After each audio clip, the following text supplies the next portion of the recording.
సమయాన్ని నేను వృధాపరచను. పరిశుద్ధ వేద గ్రంథంలోంచి ఒక మాట ఎలా చూసుకుందాం. సంఖ్యాకాండము 10వ అధ్యాయము 29వ వచనంలో ఒక మాట ఎలా కనబడుతుంది. మీరు చదివిన మాటే నేను చదువుతాను, వినండి. మోషే తన మామయ్యకు మిచ్చనీయుడైన రెహీయేలు కుమారుడు హబాబుతో మాట్లాడుతూ అంటున్నాడు, యెహోవా మాకు ఇచ్చేదనని సెలవిచ్చిన దేశమునకు మేము ప్రయాణమైపోతున్నాం, మాతో కూడా రండి. ఈ మాట నాతో పాటు మీరు కూడా చెప్తే చాలా బాగుంటుంది అనిపిస్తుంది. చెప్దామా? మేము ప్రయాణమైపోతున్నాం, మాతో కూడా రండి. మళ్ళా చెప్తాం, మేము ప్రయాణమైపోతున్నాం, మాతో కూడా రండి. మరొకసారి చెప్దామా? మేము ప్రయాణమైపోతున్నాం, మాతో కూడా రండి. ఒక నిమిషం పాటు కళ్ళు మూసుకుందాం, ప్రభువారిని అడుగుదాం. ఈరోజు ఇక్కడ నిలబడిన ఈ అల్పుడు మాట్లాడడం వల్ల ఎవ్వరికి ఉపయోగం లేదు, కానీ పరిశుద్ధాత్ముడు మాట్లాడితే మాత్రం మనకి ఎంతో శ్రేయస్కరము, మన జీవితాలకు ఆశీర్వాదకరము కనుక పరిశుద్ధాత్ముని అడుగుదాం. ప్రభు, మీరు మాతో మాట్లాడండి. మనం బయలుదేరుతున్నప్పుడే ప్రార్థించుకుని వచ్చాం, ఈరోజు నాతో మాట్లాడు ప్రభువా అని. కనుక ఆ మాటల మీద లక్ష్యం ఉంచినట్లు మన హృదయాన్ని దేవుని మీద దృష్టించిన వారమై హృదయపూర్వకంగా ఆయన పాదాలు పట్టుకుంటూ వాక్య భాగంలోనికి వెళదాం. మొదటగా చిన్న ప్రార్థన చేసుకుంటూ, ప్రేమ కలిగిన మా ప్రియ పరిశుద్ధ తండ్రి, యేసు రక్తం చేత నీ కృపా సింహాసనాన్ని సమీపించి ప్రార్థిస్తున్నాం. నేడు నీ పరిశుద్ధుల మధ్య నీ వాక్ సేవను జరిగించడానికి నేను ఎంతటి వాడును యాపాటి వాడున్నానా, కానీ ఎప్పటిలాగే ఈ దినం కూడా నీవు మాత్రమే హెచ్చింపబడాలి. నీ శిలువ ప్రత్యక్షతలో నీ వాక్కు చెంతకి మేము చేరుచుండగా మాలో ఉన్న ప్రతి దురాత్మల గలిబిలి యేసుక్రీస్తు నామంలో దూరపరచబడుతూ నూతనమైన ఆశీర్వాదంలోనికి మేము అడుగు పెట్టినట్లు ఈ దినం కూడా మీరు మాతో మాట్లాడండి. మమ్మల్ని మీకు లోపరుచుకుంటున్నాము, మీ స్వాధీనంలోకి వస్తున్నాము. నీ నామాన్ని మహిమపరుస్తూ యేసుక్రీస్తు పరిశుద్ధ నామం బట్టి వేడి ప్రార్థిస్తున్నాము తండ్రి, ఆమేన్. ఒకసారి గట్టిగా దేవుని స్తోత్రం చెల్లిద్దాం. హల్లెలూయా, హల్లెలూయా. పాటలు అంటే నాకు చాలా ఇష్టం. నేను పాట అన్నంటే చాలామంది భయపడ్డారని నాకు తెలుసు, ఎందుకంటే నేను పాట పాడితే ఎలా ఉంటుందో నాకన్నా మీకు బాగా తెలుసు. కానీ ఎలాగైనా ఈసారి అంకర్నిగా నేను బతిమాలి మరీ మార్నింగ్ కోయిలేడర్గా నేను పొజిషన్ తీసుకుందాం అనుకుంటున్నాను. భయపడమాకండి, కరోనాకైనా భయపడరు, కానీ వీళ్ళు నేను పాడతానంటే ఖచ్చితంగా భయపడతా. నా టాలెంట్ అలాంటిది కదా, మంచిదిలే. కానీ వచ్చినా రాకపోయినా, ఏమండి, గొంతు బాగున్నా లేకపోయినా దేవుణ్ణి స్తుతించడం మంచిది. Praise Lord. ఒక చిన్న పాటను, ఒక చరణాన్ని పాడుకుంటూ వాక్య భాగానికి వెళ్దామే. ఎందుకంటే ఈ పాట, ఈ చరణం నాకు ఎందుకు ఈ వర్తమానానికి చాలా దగ్గరగా అనిపించింది, నాకు నచ్చింది కూడా, నాకు చాలా ఇష్టమైన పాట. హోసన్ననుచు స్తుతి పాడుచు సియోనుకు వెళదాం అని పాట పాడుతూ ఈ లోక యాత్రలో మేము బాటసారులమే, మేము ప్రయాణం చేస్తున్నామని భక్తుడు రాస్తున్నాడు ఈ పాట. మనం కూడా అందరూ కలిసి పాడదామా? పాడదామండి.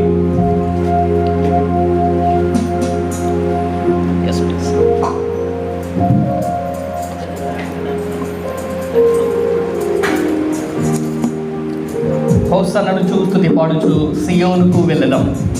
అందరూ కలిసి పాడదామే, అందరూ కలిసి పాడదాం.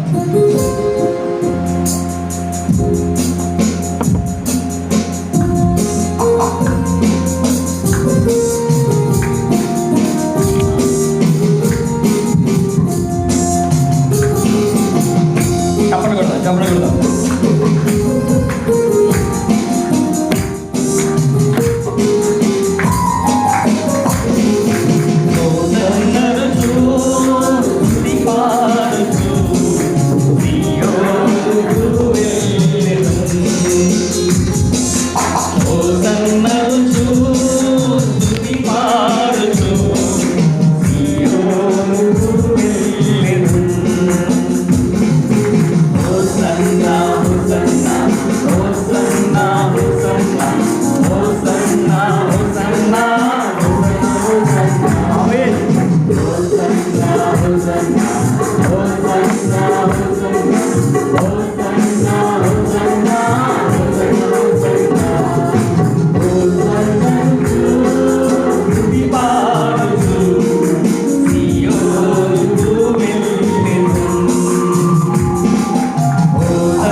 హల్లెలూయా. ఎవడి గతించిన కొంతకాలంగా ఒక వర్తమానం కోసం మనం నేర్చుకుంటున్నాం. ఏంటి ఆ వర్తమానం అంటే మీకు జ్ఞాపకం ఉందో లేదో మరొకసారి జ్ఞాపకం చేస్తున్నాను వినండి. బైబిల్ గ్రంథంలోని 66 పుస్తకాలని పరిశీలించినప్పుడు క్రైస్తవ్యానికి ఒక చక్కని నిర్వచనాన్ని మనం నేర్చుకున్నాం. ఏంటి క్రైస్తవ్యం అంటే, ఈ లోకం నుంచి పరలోకం లేదా నిత్య జీవం వైపు నేను ప్రయాణం చేస్తున్నాను, ఓ అన్యుడా నువ్వు కూడా నాతో రా అని పిలవడమే. ఈ మాట మీరే చెప్పారు నాతో. ఏమని? మేము ప్రయాణం అయిపోతున్నాం, మాతో కూడా రండి. మరొకసారి చెప్తాం, మేము ప్రయాణం అయిపోతున్నాం, మాతో కూడా రండి. అంటే ఈ లోకంలో క్రైస్తవులుగా ఉన్న మన ప్రయాణం ఇక్కడి నుంచి ప్రారంభమై దేవుణ్ణి సమీపించేంత వరకు ప్రయాణం చేస్తూ ఉన్నాము. ఈ ప్రయాణంలో మేము ప్రయాణం చేస్తున్నాము, నాతో పాటు ఉన్న సహోదరుడా లేదా అన్యుడా నువ్వు కూడా నాతో రా అని పిలవడమే క్రైస్తవ్యం అంటే. ఏమంటే దీనికోసం మాట్లాడుకుంటూ చాలా వర్తమానాలు విన్నాం. ఎలా నడవాలో నేర్చుకున్నాం, దేవుడు ఎలా నడిపిస్తాడో నేర్చుకున్నాం, ఎవరితో నడవాలో నేర్చుకున్నాం, నడుస్తున్నప్పుడు మనం బలహీనులు కాబట్టి ఏ శక్తి పొందుకుని నడవాలో నేర్చుకున్నాం, అబ్రహాము ఎలా ప్రయాణం చేశాడో కూడా నేర్చుకున్నాం. నేటికి అంటే ఈ దినం మట్టికి దేని మీదుగా ప్రయాణం చేయాలో నేర్చుకుందాం. ఉన్నారా మీరు నాతో? ఉన్నారా లేరా? మరి మాట్లాడరేమండి? మీరు మాట్లాడిన మాస్కుల్లో నాకు కనబడట్లేదే. మంచిది. ఏమండి ఈరోజు మట్టికై ఈ క్రైస్తవ ప్రయాణంలో దేని మీదుగా ప్రయాణం చేయాలో నేర్చుకుందాం. Praise Lord. హల్లెలూయా, హల్లెలూయా. ఈ కొలస్సే పత్రిక చూస్తుంటే పౌలు చెరసాల్లో ఉండగా ఏమండి ఆయన రాసినటువంటి ప్రార్థన ఇది. కొలస్సే సంఘానికి, ఎఫెసీ సంఘానికి, ఇలాగా 3 సంఘాలకి 4 ప్రార్థనలు రాశాడు. వాటిని మనం చెరసాల ప్రార్థనలు, ప్రిజన్ ప్రేయర్స్ అంటాం.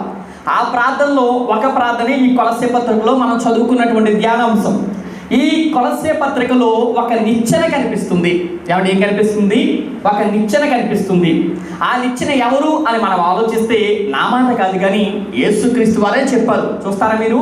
యోహాను సువార్త 1వ అధ్యాయము 51వ వచనంలో ఒక చక్కని మాట సెలవిచ్చాడు ఆయన. చూడండి, యోహాను సువార్త 1వ అధ్యాయము 51వ వచనం. మరియు ఆయన యేసు చెప్తున్నాడు, ఆకాశము తెరవబడియు దేవుని దూతలు మనుష్య కుమారునికి పైగా ఎక్కుటయు దిగుటయును మీరు చూతురని మీతో నిశ్చయముగా చెప్పుచున్నాను. ఏమండి నతానియేలుకి ప్రత్యక్షమైన ఏమండి ఆ గొప్ప అంశం ఏంటంటే, అక్కడ ఒక నిచ్చెన కనబడుతుంది. ఆ నిచ్చెన మీదుగా దేవతలు ఎక్కుచున్నారు, దిగుచున్నారట. ఆ నిచ్చెన ఎవరో కాదు, ఆ నిచ్చెన నేనే అని క్రీస్తు వారు చెప్తున్నారు. Praise lord. గడిగ దేని స్తోత్రం చెల్లిద్దాం. హల్లెలూయా. ఇప్పుడు మీకు అర్థమైపోయింది. అయితే ఇప్పుడు మనం దేని మీద ప్రయాణం చేయాలి? ఏమంటే నిచ్చెన మీద ప్రయాణం చేస్తూ మన ప్రయాణాన్ని ముగించాలి. మరి ఎవరా నిచ్చెన అని మనం ఆలోచిస్తే యేసుక్రీస్తు వారే చెప్తున్నారు. ఆకాశమునికి భూమికి మధ్య ఏముంది? ఒక నిచ్చెన ఉందట. మనుష్య కుమారుడు అనే క్రీస్తు అనే నిచ్చెన. ఈ నిచ్చెన మీదుగా దేవతలు ఏం చేస్తున్నాయి? పైకి ఎక్కుతున్నాయి, కిందకి వస్తున్నాయి. ఇప్పుడు ఈ నిచ్చెన చూస్తే మనకి మరొక నిచ్చెన గుర్తు రావాలి. ఎక్కడ? ఆది కాండంలో ఏమంటే 28వ అధ్యాయము 10 నుంచి 12 వచనాలు చూడండి ఒకసారి. అక్కడ కూడా ఒక నిచ్చెన కనబడుతుంది. చూస్తారా? చూడండి ఒకసారి. ఆది కాండము 28వ అధ్యాయము 10, 11, 12 వచనాలు. వెలుసు ఒక చోట చేరి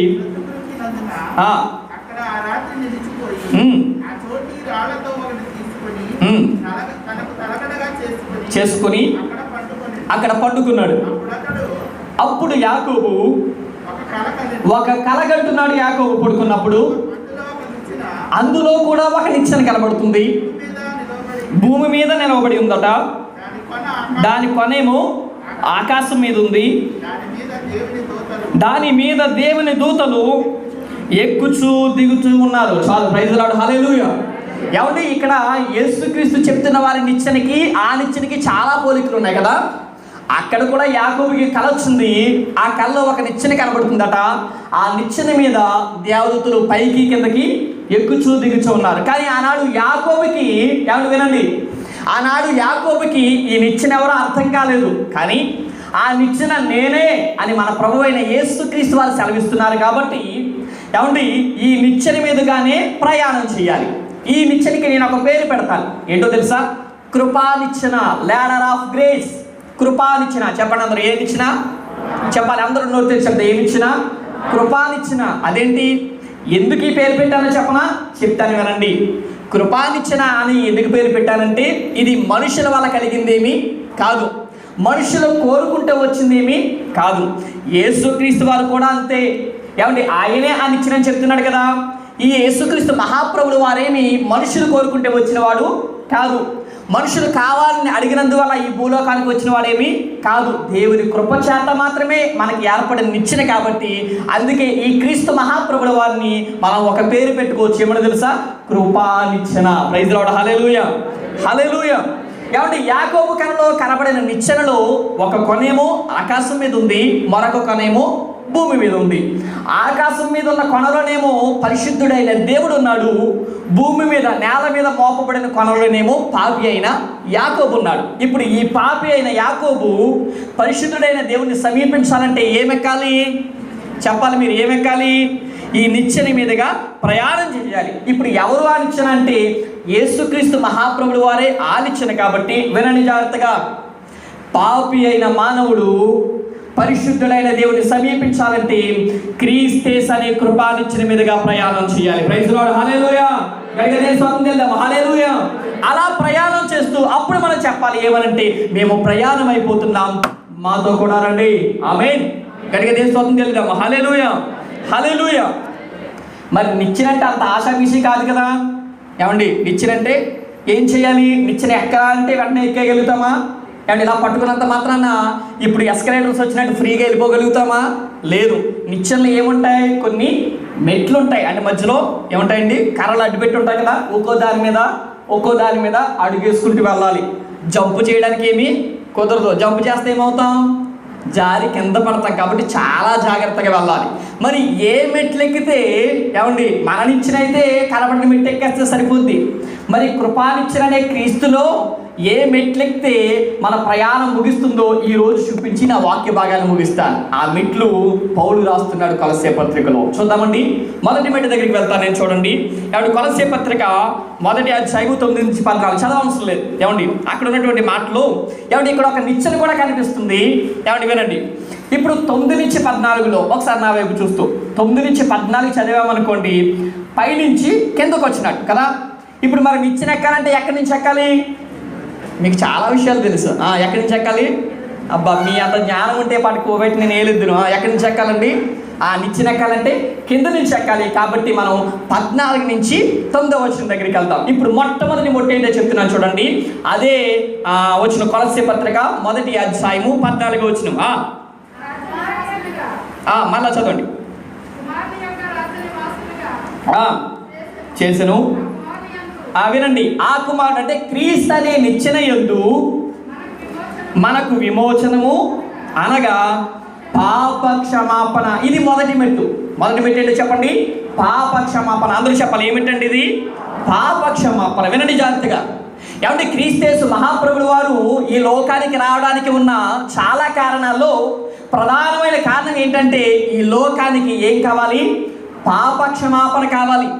యేసుక్రీస్తు మహాప్రభుడు వారు ఈ లోకానికి ఎందుకు వచ్చాడు, ఆయన రావడానికి ఏమంటే ఏం జరిగింది, ఎందుకు ఈ లోకానికి ఆయన వచ్చాడు అనే ప్రధానాంశంగా మాట్లాడితే మొట్టమొదటి కారణం ఏంటో తెలుసా, ఈ లోకానికి ఏం కావాలి, పాప క్షమాపణ కావాలి. ఇది ఫ్రీ, ఇది ఉచితమే, కానీ చౌకబారిదేమీ కాదు. కానీ కారణం ఏంటో చెప్పనా, ఆ పాప క్షమాపణ ఇవ్వడానికి తన కుమారుడు శిలువ మరణమే మూల్యంగా చెల్లించాడు ఆయన. Praise the lord.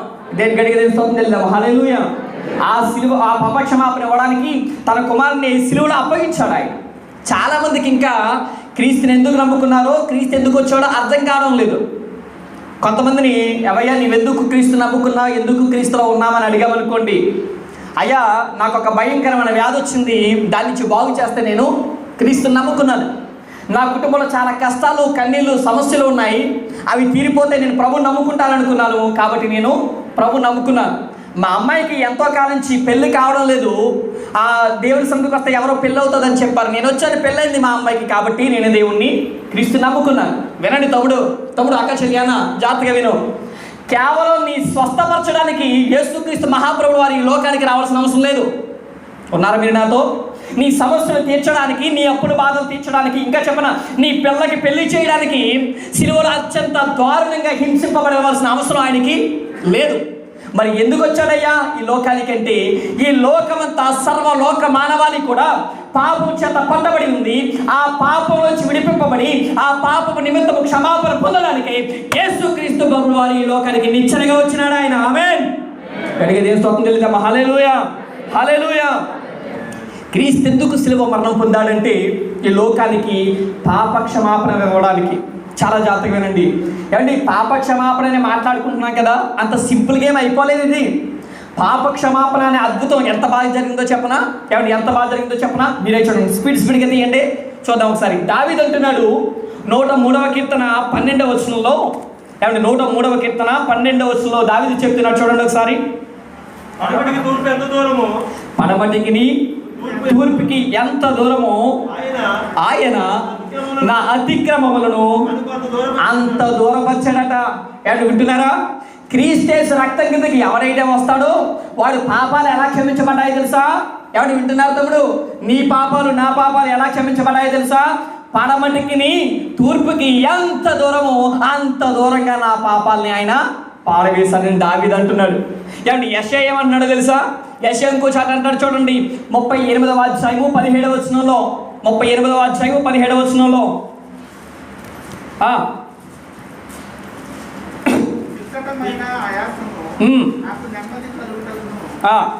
కారణమాయను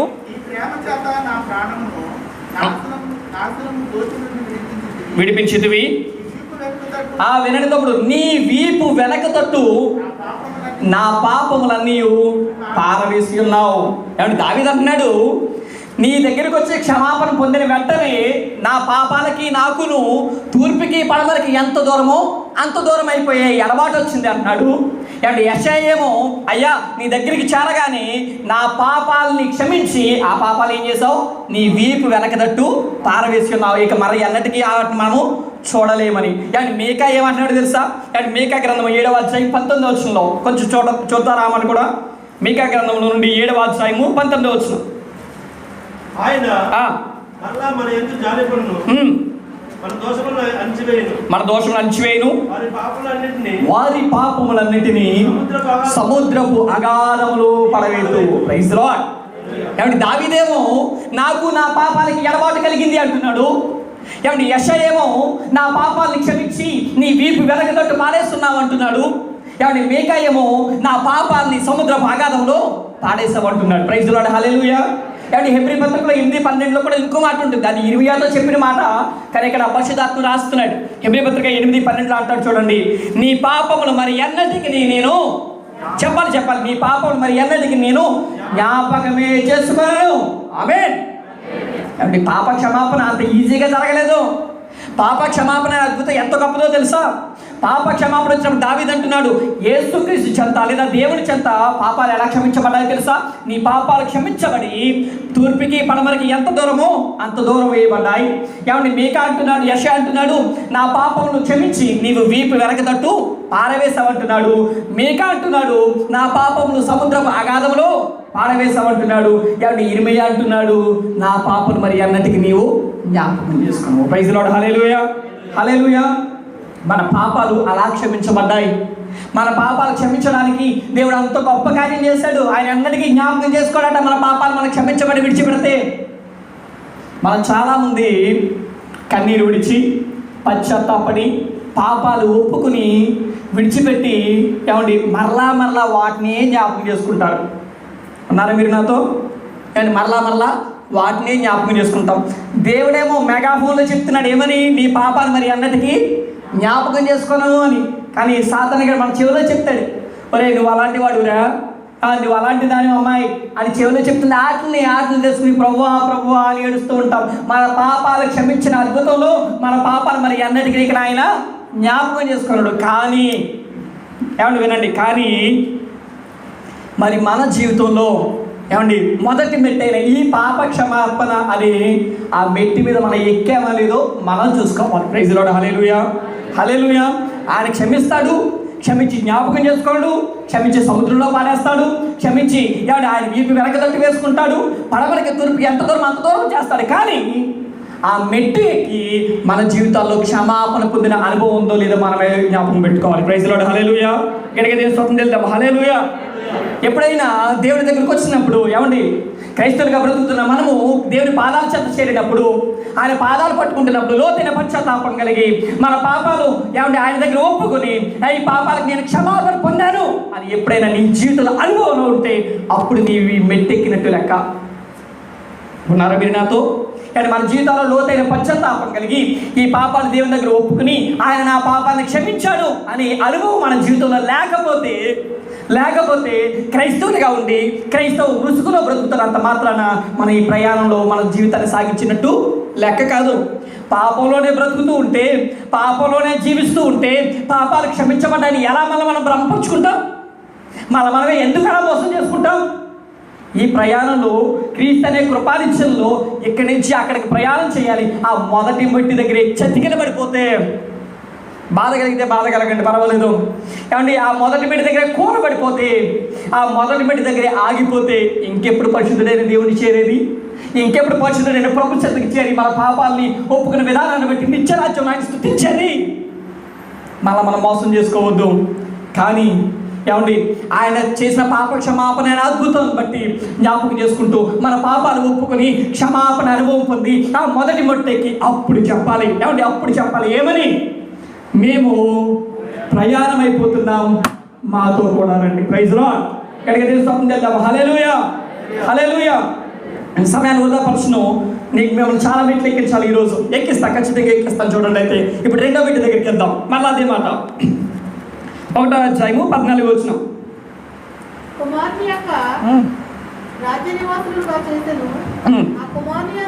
ఆ కుమారుని యందు మనకు విమోచనము. చాలు. మొదటిది ఏమిట్టు? మర్చిపోయి చాలా మంది ఏమిట్టు? పాప క్షమాపణ. ఇప్పుడు రెండో మెట్టు పేరేంటో తెలుసా? విమోచన. చెప్పండి, అందులో రెండో మెట్టు పేరేంటి? చెప్పాలి. అందులో రెండో మెట్టు పేరేంటి? విమోచన. ఏమండి, విమోచన ఎవరికి కావాలి? ఎవరు విమోచించబడాలి? చెప్తాను వినండి.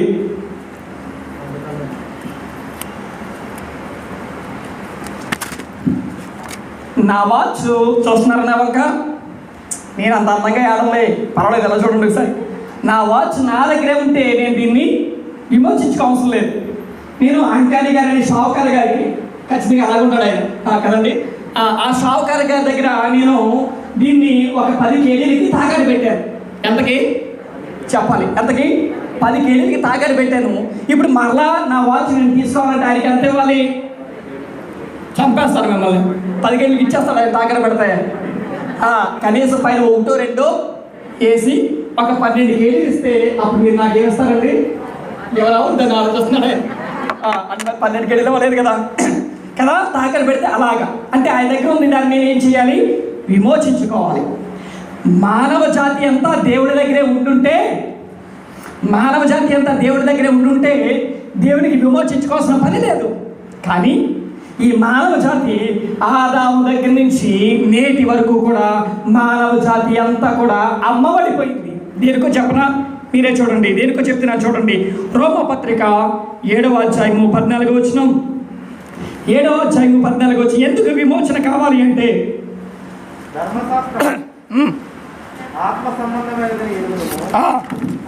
అయితే నేను పాపమునకు అమ్మబడి శరీర సంబంధి అయినా. చాలు. దేనికి అమ్మబడ్డావు? చెప్పాలి. దేనికి అమ్మబడ్డావు? పాపమునకు మనము అమ్మబడి శరీర సంబంధి అయ్యాం. కాబట్టి పాపమునకు అమ్మబడిన ఈ లోక మానవాలంతటిని కూడా విమోచించాలి. విమోచించలేకపోతే ఆ పాపానికి అమ్మబడినట్టు కారణంగా ఆ పాపమే వారి మీద ఏలుబడి చేస్తుంది, వారి మీద ప్రభుత్వం చేస్తుంది. అందుకే యేసుక్రీస్తు వారే అన్నారు మాట, ఏమని? పాపం చేయి ప్రతివాడును దానికి దాసుడు. ఏమన్నాడండి ఆయన? పాపం చేయి ప్రతివాడును కూడా ఆయన దానికి దాసుడు. ఇప్పుడు మన మీద పాపం ఏలుబడి చేస్తుందంటే, మన మీద పాపం ప్రభుత్వం చేస్తుందంటే మన పాపానికి దాసులమయ్యాం. కాబట్టి దాని నుంచి మనల్ని విమోచించాలి. ఎవరు విమోచించాలి? 49వ కీర్తనలో 7వ చరణంలో ఏమండి దావీదు అంటున్నాడు, 49వ కీర్తన 7వ చరణంలో మాట చూడండి.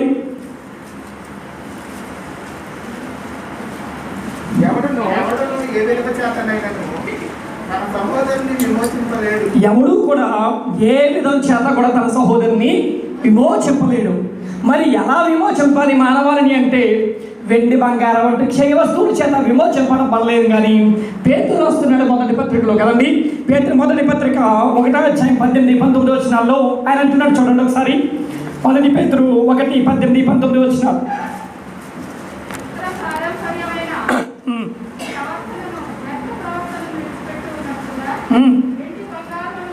మీరు వెండి బంగారంలోంటి క్షయ వస్తువుల చేత కాదు కానీ అమూల్యమైన నిర్దోషమైన నిష్కలంకమైన గొర్రె పిల్ల వంటి క్రీస్తు రక్తం చేత మీరు మోపించబడ్డారు. తెలుద్దాం. హల్లెలూయా, హల్లెలూయా. అంటే మీరు ఎలా విమోచింపబడ్డారో తెలుసా? అంటే మీరు వెండి బంగారంలో వస్తువుల చేత కాదు కానీ క్రీస్తు యేసు యొక్క అమూల్యమైన రక్తం చేత విమోచింపబడి ఈ కృపాలిచంలో 2వ మెట్టెక్కగలుగుతున్నారు. Praise Lord. హల్లెలూయా. ఇప్పుడు మన మీద ఉన్న పాపపు బంధాలు తెగిపోయి, ఏమంటే ఇప్పుడు మన మీద ఉన్నటువంటి పాపపు సంఖ్యలు తెగిపోయి ఆ బంధాలు విమోచింపబడి మనం స్వతంత్రులమయ్యాము క్రీస్తు అనే కృపానిచ్చిన మీదుగా. Praise Lord. ఇక్కడికి దేశం. హల్లెలూయా. చాలా మందికి క్రీస్తు అంటే సరిగ్గా అర్థం కాలేదు. ఏదో ఆయన పుట్టాడు కాబట్టి క్రిస్మస్ చేసుకుంటున్నాం, చనిపోయాడు కాబట్టి గుడ్ ఫ్రైడే చేసుకుంటున్నాం, మళ్ళీ లేచాడు కాబట్టి ఈస్టర్ చేసుకుంటున్నాం, అంతే అయిపోయింది. క్రీస్తు వచ్చాడు, లోక మానవాళ్ళని రక్షించాడు, అంతే. కానీ అర్థం కావడం లేదు మనకి. క్రీస్తు అనే నిచ్చెన లేకుండా, మనిషి కుమారుడైన కృపానిచ్చెన లేకుండా ఏ పాపి కూడా పరిశుద్ధుడైన దేవుణ్ణి సమీపించలేడు. ఈ నిచ్చెన మీదుగా ప్రయాణం చేస్తున్నప్పుడు మొదటి మెట్టులో మనల్ని పాపం నుంచి క్షమించాడట, 2వ మెట్టులో పాపానికి అమ్మబడిన మనల్ని విమోచించాడు ఆయన. గట్టిగా తెలుద్దాం. హల్లెలూయా, హల్లెలూయా. ఎలా విమోచించాడో తెలుసా? చెప్తాను చాలా జాగ్రత్తగా. ఎలా విమోచించడం? ఆయన 3 కాలాలు, త్రికాల విమోచన అంటాం దీన్ని. 3 కాలాల్లో విమోచించాడు. మొదట ఎవడైతే క్రీస్తును విశ్వసించి రక్షణలోకి వస్తాడో వాడు పాపం నుంచి విమోచింపబడ్డాడు. అది భూతకాల పాస్ట్, అండ్ భూతకాల విమోచన. అలా విమోచింపబడితే అయిపోలేదు. శరీరం మారిపోలేదు కదా, లోకం మారిపోలేదు కదా, అపవాదిగాడు మారిపోలేదు కదా. వీళ్ళు ఇంకా మన మీద ఏలుబడి చేయడానికే ప్రయత్నిస్తున్నారు. కాబట్టి అనుదినము దేవుని పాదాలని, శిలువ రక్తదాలను సమీపించి తను తాను విమోచించుకోవాలి. ఇది వర్తమాన కాలపు విమోచన. ఏమంటే 2 విమోచనలు అయినాయి కదా. ఒకానొక దినం ఇలా ఉంటే రామపత్రికలు అంటాడు, క్రీస్తు 2వ రాకడలో ఈ లోకం నుంచి, ఈ శరీరం నుంచి సంపూర్ణంగా మనము విమోచింపబడతాం. ఇది భవిష్యత్ కాల విమోచన. భూతకాలంలో విమోచించాడు, వర్తకాల మానకాలంలో విమోచిస్తున్నాడు, భవిష్యత్తులో సంపూర్ణంగా విమోచిస్తాడు. ఈ 3 రకాల విమోచన మన జీవితాల్లో పొంది అప్పుడు ఏమండి, అప్పుడు ఈ నిచ్చెన మీదుగా ప్రయాణం చేస్తూ అప్పుడు చెప్పాలి ఏమని? మేము ప్రయాణం అయిపోతున్నాం, మాతో కూడా రండి. Praise Lord. మరి మన జీవితంలో పాపం నుంచి విమోచింపబడ్డాను అని ఎప్పుడైనా మనకు అనిపించిందా? ఈ అనుభవం మనలో ఉందా? ఈ మెట్టెక్కిన అనుభవం మన జీవితంలో ఎప్పుడైనా అనిపించిందా? ఇంకా పాపంలోనే బ్రతుకుతూ నేను క్రీస్తు వాడు నేను చెప్పుకుంటే మనమే మోసం చేసుకున్నట్టు. అంటే పాపంలో బ్రతుకుతున్నాం, పాపంలో జీవిస్తున్నాం, పాపం నుంచి వెళ్ళిపోలేదు, మనం ఇంకా పాపంలో బ్రతికితే దౌలు చెల్లాక మీతో మాట్లాడుతున్నాను. నువ్వేం పాపం చేసినా నేను అడగడం లేదు, నువ్వేం పాపం చేసావని నేను చెప్పడం లేదు, వేలైతే చూపడం లేదు. ఏ పాపమైనా సరే, అది దొంగతనమైన, నరహత్యైనా, వ్యభిచారమైన, చారత్వమైన, దుష్టత్వమైన, కుట్రైన, కుతంత్రమైన, అసూయైన, ద్వేషమైన, ఏదైనా సరే, ఏ పాపం నుంచి అయినా విమోచించడానికి క్రీస్తు యేసు ప్రభువు వారు నీ కొరకు వచ్చాడు. ఒక సువార్త నీతో చెప్తున్నాను. Praise Lord. ఇది మంచి సువార్త, ఒక గుడ్ న్యూస్ అండి. క్రీస్తు యేసు ప్రభువు వారు మన పాపాల నుంచి విమోచించడానికి మన కొరకే నిచ్చెనగా ఈ లోకానికి వచ్చింది. గట్టిగా దేవుని తెలుద్దాం. హల్లెలూయా, హల్లెలూయా. ఇప్పటికైనా నీ పాపాన్ని ఒప్పుకుంటే, ఇలా చెప్తే చాలా మందికి బాధ అనిపిస్తుందేమో, ఏమంటే ఏంటండి మన పాపాలు అనాలి కదా, నీ అని వేలు చూపిస్తాడేంటి ఆ అబ్బాయి అనుకుంటే అనుకోండి, పర్వాలేదు, ఇంకా ఎంతకాలం మనం కవర్ చేసుకుంటాం. ఏమంటే నీతోనే నాతోనే ఇక్కడ నేను నిలబడి నీ అంటున్నానంటే ఆ వేలు కింద నేను కూడా ఉన్నాను, ఆ వేలు కింద నేను కూడా ఉన్నాను. నా పాపమును నీ పాపమును క్షమించడానికి, నీ పాపం నుంచి విమోచించడానికి, నీ పాపం నుంచి విమోచించి ఆయన శిలువ రక్తం చేత కడిగి పరిశుద్ధపరచడానికి యేసుక్రీస్తు వారిని కృపానించి ఈ లోకానికి వచ్చింది. ప్రైజ్ లార్డ్, హల్లెలూయా. ఎడగ దేవుని సన్నిధిలో హల్లెలూయా, హల్లెలూయా. మరి ఆ కృపానిత్యంలో ఏమంటే ఆ కృపానిత్యంలో విమోచనాన్ని మెట్టెక్కి అప్పుడు చెప్పాలి, మేము ప్రయాణం అయిపోతున్నాం, మాతో కూడా రండి అని. ఏమంటే ఆ మెట్టి దగ్గరికి ఇంకా రాకుండా పాప చేత క్షమించబడ్డాం రక్షణలోకి వచ్చిన తర్వాత, కానీ ఇంకా విమోచింపబడక ఈ రెండో మెట్టి దగ్గరికి ఆగిపోయేమో జాగ్రత్త, ఇంకెప్పుడు పరిశుద్ధం చేస్తాం. ఈ రెండో మెట్టి దగ్గర ఆగిపోయి, రెండో మెట్టి దగ్గర చతికిల పడిపోయి, ఈ రెండే మెట్టి ఎక్కడానికి ఆయాస పడిపోతుంటే ఇంకెప్పుడు పరిశుద్ధులైన చేయడానికి మిగతా మెట్లను ఎక్కుతాం మనం. మన జీవితంలో ఎప్పటికైనా ఒక ఆలోచన కలిగిన వారమే. ఏమంటే పాప క్షమాపణ అని మెట్టెక్కాం, ఆయన క్షమించాడు కనుక ఇంకా క్షమించబడకపోతే మీరు ఆ బిడ్డ దగ్గర ఆగిపోయినట్టు. విమోచనాన్ని మెట్టెక్కాం, ప్రతి దినము విమోచింపబడుతున్నాం. పాపం బతకాలు మన మీద ఏలుబడి చేయడం లేదు, పాపం మన మీద ఏలుబడి చేయకూడదు, పాపం మన మీద ప్రభుత్వం చేయకూడదు. ఇప్పుడు మన విమోచనాన్ని మెట్టెక్కినట్లు లెక్క అలా ఎక్కుతూ మన ప్రయాణాన్ని మనము కొనసాగించి అప్పుడు మేము యాత్రికులు కనుక వారిని పిలవాలి. ఎవరిని? లోకంలో ఉన్న వారిని పిలవగలగాలి. ఓ అన్యుడా, నేను ప్రయాణం అయిపోతున్నాను, నువ్వు కూడా నాతో రా. ఇందాక పాట ఒకసారి పాడదామా? ఆచరణ పాడదాం, రండి ఆచరణ పాడదాం మరొకసారి.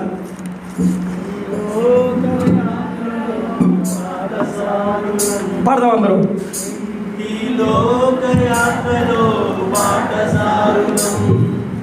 ఈ జీవన కడలిలో బలదేశులం, ఈ జీవనయాత్రలో భారతారులం, ఈ జీవన కడలిలో బలదేశులం, క్షణవంతరం ఈ జయ జీవితం, అక్షయనగరం మనకు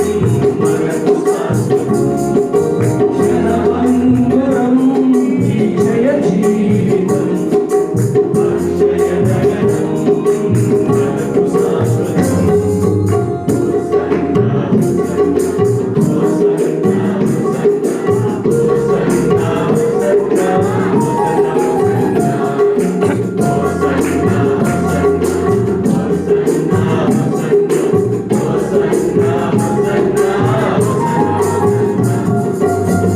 హల్లెలూయా, హల్లెలూయా. ఇప్పటికి ఎన్ని మెట్లు ఎక్కాం మనం? చెప్పాలి మీరు. ఎన్ని మెట్లు ఎక్కాం? 2 మెట్లు ఎక్కాం. మొదటిది ఏంటి? పాప క్షమాపణ అనే మెట్టు ఎక్కాం కృపానిత్యంలో. రెండవది విమోచన అనే మెట్టు ఎక్కాం. తొందరగా చూపిస్తాను చూడండి. నేనైతే 7 మెట్లు రాసుకున్నాను, కానీ ఈరోజు అన్ని మెట్లు ఎక్కించలేదు. కొన్ని మెట్లు ఎక్కించి తర్వాత మరలా ఎప్పుడైనా చిత్తమైతే అయ్యగారు లాంటి వాళ్ళు అవకాశం ఇస్తే మిగతా మెట్లు ఎక్కేద్దాం. చూద్దామా? 3వ మెట్టు ఏంటో చూపిస్తాను చూడండి. అదే ఆ నిత్యంలోనే అక్కడే ఉన్నాం మనం, ఎక్కడికి తిరగట్లేదు, అక్కడే ఉన్నాం. కొలస్సీ పత్రిక 1వ అధ్యాయము 13వ వచనం చదవండి. ఆయన మనలను అంధకార సంబంధమైన అధికారం నుంచి విడుదల చేశారు. ఇప్పుడు 3వ మెట్టు పేరు ఏంటో తెలుసా? విడుదల అనే మెట్టు. చెప్పాలి, 3వ మెట్టు పేరేంటి? చెప్పాలి. 3వ మెట్టు పేరేంటి? విడుదల అనే మెట్టు. ఏ విడుదల చేశాడు తెలుసా? మన మీద అంధకార సంబంధము అధికారం నుండి మనల్ని ఏం చేశాడట? విడుదల చేసి ఆ మెట్టెక్కించాడు. అంటే ఇప్పుడు మన మీద అంధకార సంబంధమైన ఏవి కూడా పనిచేయవు. నమ్ముతున్నారా లేదా? ఏమంటే అంధకార సంబంధమైన ఏవి కూడా మన మీద పనిచేయవు. ఎందుకో తెలుసా? బాలాకు ఒకసారి బిలాముతో అంటున్నాడు, అయ్యా ఇశ్రాయేల్ని శపించు అన్నప్పుడు బిలాము ఏమన్నాడు తెలుసా? యాకోబులో ఏ శకునము లేదు, ఏ శకునమును పని చేయదు. అవ్వా, ప్రైజ్ ది లార్డ్. యాకోబులో ఏ శకునము లేదు, వారి మీద ఏ శకునము పని చేయదు.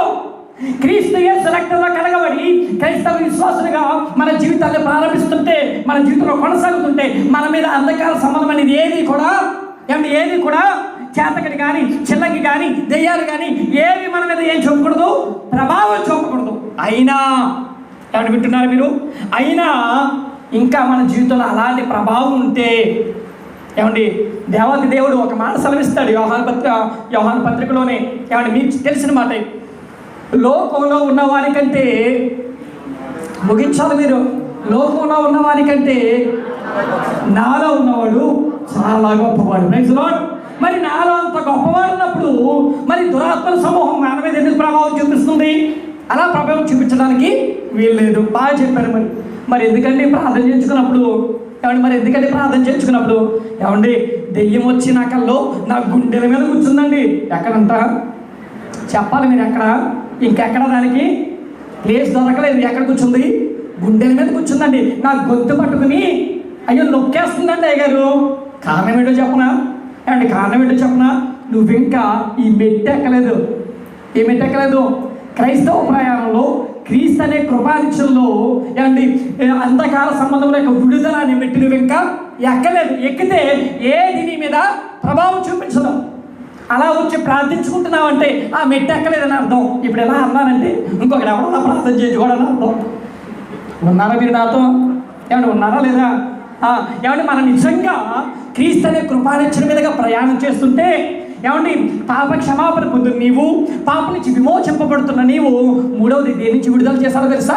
నీ మీద అంధకార సంబంధమైనది ఏది కూడా పని చేయకుండా, నీ మీద దెయ్యపు శక్తులు పనిచేయవు, నీ మీద దురాత్మ శక్తులు పనిచేయవు, నీ మీద లోకంలో నా అన్యులు చేసిన ఏ క్షుద్ర పూజలు కూడా పనిచేయవు. భయపడక నీ జీవిత ప్రయాణాన్ని కొనసాగించు. ఆమేన్. Praise Lord. హల్లెలూయా, హల్లెలూయా. ఎవరికి చెప్పనండి, మీకు చిన్న సీక్రెట్ చెప్తాను. ఎవరికి చెప్పడంలో తప్పు, అది అందరికీ చెప్తారు కదా. మీరే చెప్పండి, ఎవరికి చెప్పకూడదు. మనకు మనం ఓకే వినండి. దెయ్యాలు ఎవరి దగ్గరికి వస్తాయో తెలుసా? ఎవరికి తెలుసా? దానికి సంబంధించింది ఏదైనా మన దగ్గర ఉంటే అప్పుడు వస్తాయి. ఇది నా మాట కాదు, యేసే చెప్పాడు. చూస్తారా? యేసే చెప్పాడు అన్నమాట. యోహాను సువార్త 14:30 తొందరగా వెళ్దాం. 14:30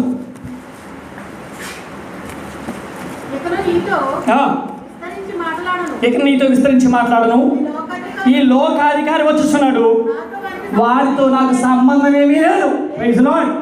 హల్లెలూయా. యేసు అంటున్నాడు నేను అక్కడ ఉండను, వాడికి నాకు సంబంధం ఏమీ లేదు, వాడికి నాకు సంబంధం అన్న వస్తువు ఏమి నా దగ్గర లేదు. మన జీవితాల్లో అంధకార సంబంధమైనవి ప్రభావం చూపిస్తుందంటే వాటికి సంబంధించిన ఏదో మన జీవితాల్లో ఉండిపోయినట్టు లెక్క. వాటిని విడిచి దేవుని విశ్వాసం చేత ఈ మూడో మెట్టెక్కి దానికి విడుదల పొంది అప్పుడు మనము ఏమంటే చెప్పాలి? ఏమని? మేము ప్రయాణం అయిపోతున్నాం, మాతో కూడా రండి. ఆయన విమోచిస్తాడు. ఎలాగో తెలుసా? ఏమంటే అంధకారం సంబంధించి విమోచిస్తాడు. ఏమంటే 3 రకాల విడుదల ఇస్తాడు ఆయన. 3 రకాల విడుదల ఇస్తాడు ఆయన. శరీరం నుంచి విడుదల ఇవ్వగలడు, పాపం నుంచి విడుదల ఇవ్వగలడు, ఒకానొక దినాన ఈ లోకం నుంచి కూడా విడుదల ఇచ్చి ఆయనతో పాటు కూర్చుంటూ పెట్టడానికి నిచ్చెన మీదుగా ప్రయాణం చేస్తాడు ఆయన. Praise Lord. హల్లెలూయా. ఇప్పుడు ఎన్ని మెట్లు ఎక్కారు మీరు? చెప్పాలి, ముగించందమా? ఏమండి 3 మెట్లు ఎక్కాం. ఏమేంటవి? పాప క్షమాపణ అనే మెట్టెక్కాము, విమోచన అనే మెట్టెక్కాము, మూడవది విడుదల అనే మెట్టెక్కాము. మరొక మెట్టు చూపించి నేను ముగిస్తాను. చూడండి ఏమంటే అదే కొలస్సీ పత్రికలో నుండి ఏమంటే మరొక మెట్టు చూపించి నేను ముగిస్తాను. 12వ అధ్యాయం 12వ వచనం చదవండి. 12వ వచనం 3వ లైన్ దగ్గర నుంచి వచ్చేది తల్లి. మీరు అని చూసారా?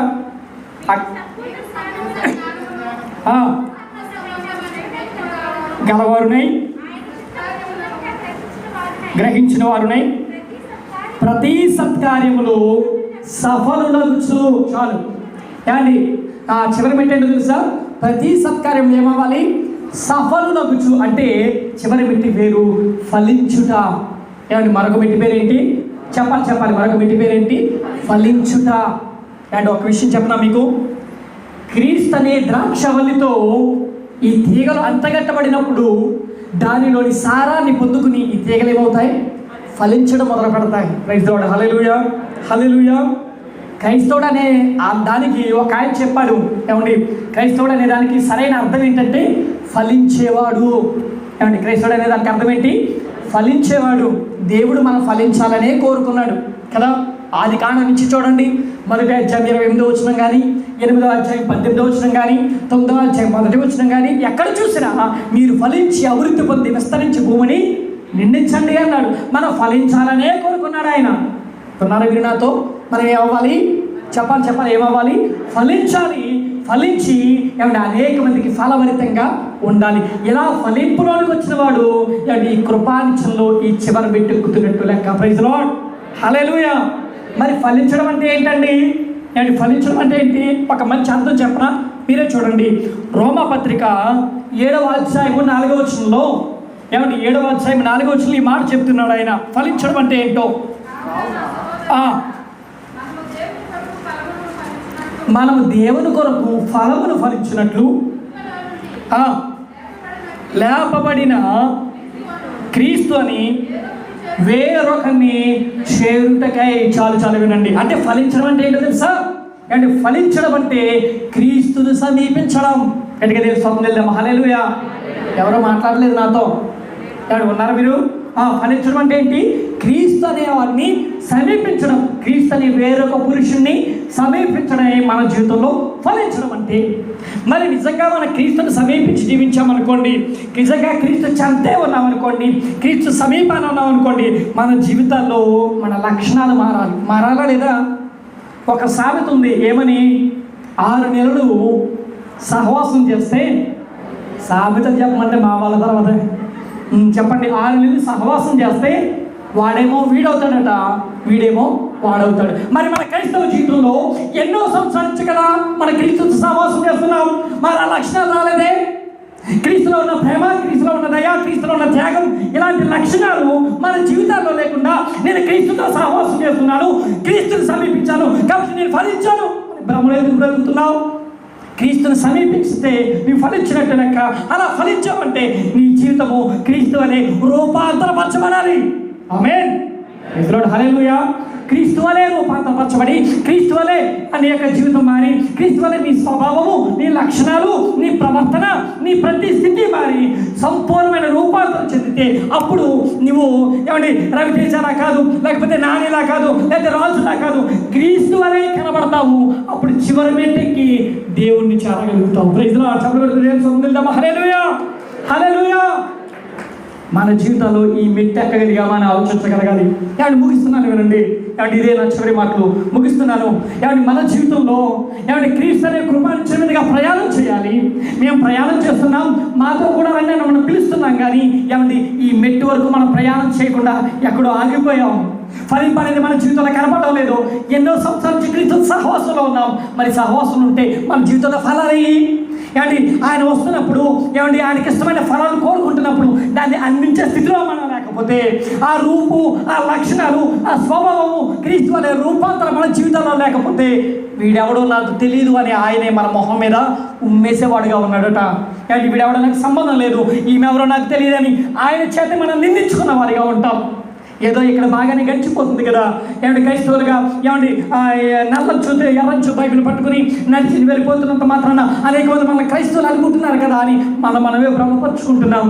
ఏమంటే మన జీవితంలో ఫలింపు లేకపోతే, ఫలింపుని కనపరచలేకపోతే, ఫలింపుని చూపించలేకపోతే, ఆ ఫలాలు అనేక మందికి ఆశీర్వాదకరంగా ఉండడానికి కారణభూతులుగా మనం లేకపోతే, మన జీవితంలో రూపాంతర అనుభవం లేకుండా క్రీస్తును సమీపించడం ద్వారా మనకి ఏది ప్రయోజనకరము కాదు. ఈ కృపానిచ్చనలో మనం చివరి మెట్టు ఎక్కలేనట్టు లెక్క. Praise the Lord. హల్లెలూయా. హల్లెలూయా. అండ్ మరొకసారి జ్ఞాపకం చేస్తున్నాను, యేసుక్రీస్తు వారు ఈ లోకానికి ఎందుకు వచ్చారు అంటే ఏమండి యాకోబుకు ఆనాడు కల్లో కనిపించనిచ్చిన ఏమండి ఈనాడు యేసుక్రీస్తు వారే నిచ్చిన ఒక కొనేమో ఆకాశం మీద ఉంది, మరొక కొనేమో భూమి మీద ఉంది. ఆకాశం మీద పరిశుద్ధుడైన దేవుడు ఉన్నాడు, భూమి మీదేమో పాపి అయిన మానవుడు ఉన్నాడు. ఈ పాపి అయిన మానవుడు ఎవరు వినాలి? ఈ పాపి అయిన మానవుడు పరలోకం ఉన్న దేవుణ్ణి ఎలా సమీపించగలడాలి అంటే ఏమండి వాడి జీవితంలో కొన్ని మెట్లు ఎక్కాలి. ఏ మెట్లు ఎక్కాలో తెలుసా? ఏమండి ఈ పాపి ఏ మెట్లు ఎక్కాలో తెలుసా? పాప క్షమాపణ అనే మెట్టెక్కాలి, ఏమండి విమోచన అనే మెట్టెక్కాలి, విడుదల అనే మెట్టెక్కాలి, ఫలించుట అనే మెట్టెక్కాలి. నీవు నీ జీవితంలో ఫలించాలంటే దానికి ముందు విడుదల పొందాలి. నీ విడుదల పొందాలంటే దానికి ముందు విమోచన అనే మెట్టెక్కాలి. విమోచన పొందాలంటే మొట్టమొదటిగా క్షమాపణ అని మెట్టెక్కాలి. మరి మన జీవితంలో పాపాలు క్షమించబడిన అనుభవాలు ఉన్నాయా? నా పాపాలు క్షమించబడ్డాయండి. నా పాపాలు నేను ఒప్పుకున్నప్పుడు, నా పాపాలు నా దేవుని చెంత ఒప్పుకుని లోతైన పశ్చాత్తాపం కలిగి కన్నీరు విడిచి ప్రార్థించినప్పుడు నా పాపాలు క్షమించబడ్డాయని నేను ఆత్మలో ఆనందించాలని ఎంతమంది చెప్పగలుగుతున్నాం? నా పాపాలు క్షమించబడ్డాయండి, నా పాపాలను సమస్తంగా నా దేవుడు క్షమించాడండి. పక్కమరికి తూర్పుకి ఎంత దూరమో అంత దూరం నా పాపాలు పారవేశానండి. ఏమండి నా పాపాలు క్షమించబడి ఆయన వీపు వెనక తట్టి వేసుకున్నాడండి. నా పాపాలు క్షమించబడి ఏమండి ఆయన సముద్రం అగాధంలో పాడేశాడండి. నా పాపాలు మరి ఎన్నటికీ జ్ఞాపకం చేసుకోనండి. అంతలా నా పశ్చాత్తాపం చేత నా దేవుడు కరుణించి నాకు క్షమాపణ ఇచ్చాడండి అని ఎంతమంది చెప్పగలుగుతున్నాం? మరి పాపపు ఏమండి విమోచన పొందామా పాపం నుంచి? పాపానికి అమ్మబడిపోయి ఇంకా పాపంలోనే బ్రతుకుతూ పాపంలోనే జీవిస్తూ పాపంలోనే మన జీవిత ప్రయాణాన్ని కొనసాగిస్తే మనం విమోచింపబడినట్లు కాదు. ఆయన విమోచించడానికి కృపానిచ్చనలో యేసుక్రీస్తు వారు శిలువ మరణం ద్వారా తన రక్తం చేత మనల్ని విమోచించి పవిత్రులుగా చేస్తున్నాడు. అందుకే మనం చూస్తాం కదా, యేసు రక్తము ప్రతి పాపం నుండి మనల్ని పవిత్రులుగా చేసి మనల్ని విమోచించగలదు. కనుక ప్రతిదినము ఏమండి ఏదో రక్షణ తీసుకున్నప్పుడు కాదు, బాప్తిసం తీసుకున్నప్పుడు కాదు, మారుమనసు పొందినప్పుడు కాదు, ప్రతిదినము ఆయన రక్తపు దారాల కిందకు వచ్చి అనుదినము మనం విమోచన పొందేవారిగా ఉంటే ఆ రెండవ మెట్టు ఎక్కినట్లు లెక్క. ఏమండి మన జీవితంలో లోకంలో ఉన్నది ఏది మన మీద పనిచేయడానికి వీలేదు. లోకంలో ఉన్న ఏ అంధకార సంబంధమైనది ఏమంటే దృష్టికి సంబంధం లేదు మన మీద ఏమండి ప్రభావం చూపించడానికి వీలేదు. దాని నుంచి ఆయన మళ్ళీ ఏం చేశాడు? విడుదల పరిచాడు. ఈ మెట్టు ఎక్కితే ఆ విడుదల నీవు పొందుకుంటావు. చివరాఖరి మెట్టు ఏమని మన జీవితంలో ఫలించాలి. మెట్టులో మనం ఉంటే క్రీస్తుని సమీపించినట్టు లెక్క. క్రీస్తు వారి రూపాంతర పొందినప్పుడు, క్రీస్తు వారి మన స్వభావాలు లక్షణాలు మార్చుకుంటే అప్పుడు మనం ఫలించినట్టు లెక్క. ఇప్పుడు ఈ మెట్ల మీద ప్రయాణం చేస్తూ ఏమంటే నేను క్షమాపణ పొందాను అనే ఆనందంగా, విమోచన పొందాను అనే ఆనందంగా, విడుదల పొందాను అనే ఆనందంగా, ఏమంటే ఫలింపగలిగాను క్రీస్తు వారి రూపాంతరపడనే ఆనందంగా ఈ మెట్ల మీద ప్రయాణం చేస్తూ అప్పుడు లోకంలో ఉన్న వాడిని పిలిచి, లోకంలో ఉన్న వాడిని అరిచి, దేవుడు అంటాడు కదా, నేను నా ప్రజలను ఏల వేసి పిలుస్తాను అంటాడు. అలా నీవు పిలవగలగాలి. ఒరే తమ్ముడు, ఒరే అన్యుడా, ఒరే సహోదరి విను, నేను ప్రయాణం అయిపోతున్నాను కృపానిచ్చే మీదగా. ఓ అన్యుడా, నీవు కూడా నాతో రా అని పిలవగలిగితే అప్పుడు మన క్రైస్తవ జీవితంలో, మన జీవితానికి, మన ప్రయాణానికి, మన యొక్క బ్రతుకి ఒక అర్థం ఉంటుంది. దాన్ని జ్ఞాపకం చేసుకుంటూ మన ప్రయాణం కొనసాగిద్దాం. దేవుని చిత్తమైతే మరలా మనం ఈ ప్రయాణంలో కలుసుకుంటూ దేవుని పాదాల చెంతకు చేరుదాం. దేవుడి మాటలను దీవించునుగాక. ఆమె. ఒక్క నిమిషం పాటు అలాగే కళ్ళు మూసుకోనండి. ఒక్క నిమిషం పాటు ప్రార్థించుకుందాం. ఒక్క నిమిషం పాటు ఎవరికి వారే మిమ్మల్ని మీరే పరీక్షించుకోండి. తమ్ముడు, చెల్లి, అక్క, అన్న, ఈరోజు దేవుడు మనతో మాట్లాడి ఉన్నాడు. ఎవరికి వారే పరీక్షించుకున్నామా? ఒకసారి మనమే టెస్ట్ చేసుకుందాం. ఎవరినో విమర్శించొద్దు, ఎవరినో వేలెత్తించొద్దు. మనకి మనమే మన క్షమాపణ పొందామా? ఇంకా మన పాపాలు క్షమింపబడలేక ఆ బురదలోనే బ్రతుకుతున్నామేమో. విమోచన పొందావా? ఇంకా పాపానికి అమ్మబడే బ్రతుకుతున్నామేమో. విడుదల పొందావా? నీ మీద దుష్టుడి ప్రభావం ఉందేమో. ఫలింపులోకి వచ్చావా? నీ జీవితం ఇంకా రూపాంతరం రాలేదేమో. అయ్యో తమ్ముడు, అక్క, చెల్లి అని ఈరోజు దేవుడు మాట్లాడుతున్నాడు. ఆయన మనల్ని క్షమించడానికి ఈ లోకానికి వచ్చాడు. మన వ్యాధులు బాగు చేయడానికి కాదు, మన సమస్యలు తీర్చడానికి కాదు, మన అప్పులు తీర్చడానికి కాదు, ఏదో మనకి కార్యం చేయడానికి కాదు, మన పాపాలని క్షమించడానికి యేసుక్రీస్తు వారు ఈ కృపానిచ్చే మీదుగా వచ్చాడు. ఆయన మీద నడుస్తూ మనం ప్రయాణం చేయాలి. ఆయన మీదుగానే మన పాపాలు క్షమించబడ్డాయో, విమోచింపబడ్డామో, విడుదల పొందామో, ఫలించమో లేదో ఎవరికి వారు పరీక్షించుకోండి. నాతో పాటు ప్రార్థన ఏకీభవించు. పరిశుద్ధుడు అయిన తండ్రి, మరొకసారి నీ పాదాలు చెంత చేరుతున్నా. నీ బిడ్డలైన వారందరితోనూ నాతోనూ ఈ దినం మీరు మాట్లాడారయ్యా. అవును స్వామి. అయ్యా, క్రీస్తు యేసు చెంత చేరుతున్నప్పుడు ఆయన మా జీవితంలో ఎలా ఉన్నాడో అని ఆలోచిస్తున్నప్పుడు మా ప్రయాణంలో నీ ఒక నిశ్చనగా ఉన్నావు స్వామి. పాపి అయిన ఈ మానవుడు పరిశుద్ధుడైన నిన్ను సమీపించడానికి నీ యొక్క సొంత కుమారుడే మా మీదుగా నిశ్చనగా ఉంటుండగా ఆయన మీదుగా మేము ప్రయాణం చేస్తున్నాం. అయ్యా, ఆ మొదటి మెట్టు క్షమాపణ మా జీవితంలో మేము కలిగి ఉండి విమోచన మెట్టు మీద అడుగు వేసి అయ్యా దుష్టి నుంచి విడుదల పొంది ఫలింపని చివరి మెట్టును రూపాంతరం చెందడానికి ఇది సహాయం చేయండి.